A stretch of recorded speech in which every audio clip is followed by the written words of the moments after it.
Bienvenue dans ce podcast où nous allons aujourd'hui aborder la façon dont la blessure d'humiliation affecte notre capacité à prendre soin de nous-mêmes, y compris de notre corps physique.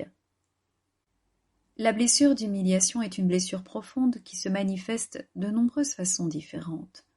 Cela peut aller de la honte et de la gêne à la dépression, en passant aussi par l'agressivité et la rage. Toutes ces émotions peuvent avoir un impact, évidemment, sur notre bien-être physique, sur notre corps, en particulier si nous les réprimons ou les nions. Lorsque nous nous sentons humiliés ou dévalorisés, nous pouvons avoir tendance à nous isoler, à nous cacher. Nous pouvons nous sentir mal à l'aise dans notre corps, ce qui peut nous amener à éviter les activités physiques ou à nous négliger en termes d'hygiène personnelle. Je vous parlerai aussi des comportements de compensation pour soulager notre douleur émotionnelle, tels que la suralimentation ou la consommation d'alcool ou de drogue. Revenons d'abord à l'idée qu'il est important de comprendre que notre corps est un véhicule essentiel dans notre guérison émotionnelle. En prenant soin de son corps, de notre corps, nous pouvons aider à réguler nos émotions et à réduire notre stress et notre anxiété. Ça, vous le savez déjà, certainement. Nous pouvons renforcer notre estime de nous-mêmes en nous engageant aussi dans des activités qui nous donnent une sensation de fierté et de confiance. Vous voyez, soigner la blessure d'humiliation va nous faire commencer par prendre soin de nous-mêmes physiquement. Et cela va inclure des choses simples, comme le fait de manger sainement, le fait de faire de l'exercice régulièrement, de se reposer suffisamment, de se faire plaisir avec des activités agréables.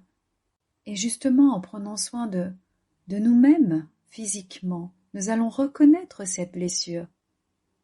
Et nous allons retrouver un sentiment de confiance en nous, nous accorder aussi plus de valeur, il y aura peut-être aussi de la fierté,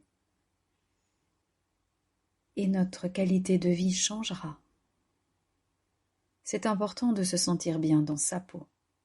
Je vais profiter de ce podcast pour comparer la blessure d'abandon à celle de l'humiliation concernant l'addiction que j'ai déjà abordée dans la blessure d'abandon. Rappelons-nous que ces blessures peuvent toutes deux conduire donc à des comportements addictifs. Cependant, leurs origines et leurs manifestations peuvent différer. Je vais m'expliquer. La blessure d'humiliation est liée à une perte d'estime de soi profonde qui peut résulter d'une expérience humiliante ou dégradante. Les personnes touchées par cette blessure vont développer une addiction pour compenser cette perte d'estime de soi et pour se sentir à nouveau valorisée. Par exemple, si une personne se sent humiliée en public, elle peut développer une addiction au travail pour compenser cette blessure et obtenir une reconnaissance sociale. Je vais aller plus loin aussi. L'addiction peut conduire à se faire du mal, à se faire souffrir, à aller à l'encontre du bien-être physique, à s'empêcher le droit d'exister. Et là, je fais référence au masque du masochiste. Par contre, la blessure d'abandon est liée à la peur de perdre l'amour et l'attachement des autres. Et les personnes touchées par cette blessure vont développer une addiction plutôt pour combler un manque, pour combler le vide laissé par l'abandon. Par exemple, une personne qui a été abandonnée par ses parents pourrait développer une addiction à la drogue pour soulager sa douleur émotionnelle et se sentir aimé, pour se couper de ses émotions. Dans tous les cas, notons que les comportements addictifs peuvent être également influencés par d'autres facteurs, tels que l'environnement social, les expériences de la vie. Les personnes touchées par les blessures d'humiliation et d'abandon peuvent être plus vulnérables. C'est pour ça que j'avais envie d'aborder ce sujet de l'addiction. Elles vont être donc plus vulnérables aux comportements addictifs en raison de leur sensibilité émotionnelle et de leur recherche de soulagement rapide et aussi dans le cadre de la blessure d'humiliation, d'autodestruction. Voilà en quoi les blessures d'humiliation et d'abandon sont communes dans le sens où elles peuvent toutes les deux conduire à des comportements addictifs. Donc j'ai dit elles peuvent, ça n'est pas toujours le cas.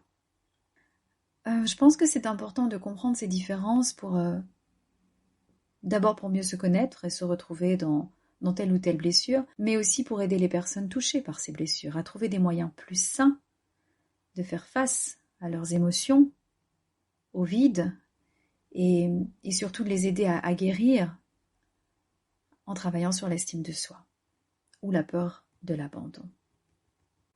Voilà, merci de m'avoir écouté. On se retrouve pour un prochain podcast. Au revoir.